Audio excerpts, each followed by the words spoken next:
ازيكم عاملين ايه؟ النهارده انا معاكم في فيديو جديد. هعمل معاكم صينيه السمك في الفرن. اول حاجه انا جبت مقدار من السمك وغسلته ونقعته في ملح وخل ونضفته كده بالشكل ده وفتحته كده. فيته دلوقتي. المقادير معايا: معلقتين ثوم مهروس، ليمون، فلفل مقطع حلقات، وجزر كمان حلقات، معايا طماطم، معايا ملح، فلفل، كمون، والتوابل. هبدأ دلوقتي هعمل التتبيله الاول اللي هحطها للسمك.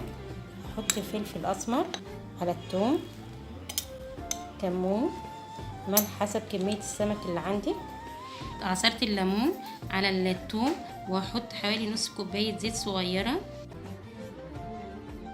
وكمان هحط نص كوبايه خل اقلب بيها السمك. هجيب صينيه احط فيها شويه زيت، هنا السمكه وهتبلها بالتتبيله ديت، الثوم والليمون والخل والملح، وهحاول ادخل هنا في الفتحات ديت عشان السمكه كلها تبقى متبله وكده عليها من بره كده.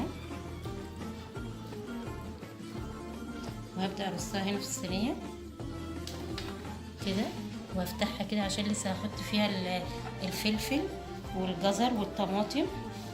هرش عليهم شويه ملح وشويه كمون وشويه فلفل كده، هتبلهم وهقلبهم كده بالشكل ده. وهبدأ احشي السمكية كده، احط فيها شوية كده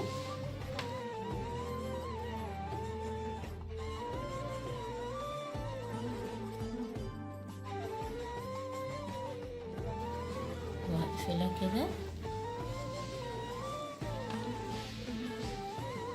وهبدأ احشي بقية السمك بقى. صينية السمك اهيت بعد ما تبلتها كلها.